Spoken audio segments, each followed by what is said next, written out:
ನೋಡಿ ಫ್ರೆಂಡ್ಸ್, ಭತ್ತ ಹೇಗೆ ಬೆಳೆದಿದೆ ಅಂತ. ತೆನೆ ಬಂದಿದೆ ಆಲ್ರೆಡಿ.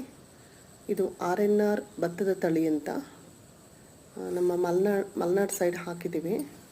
ಸಾಮಾನ್ಯ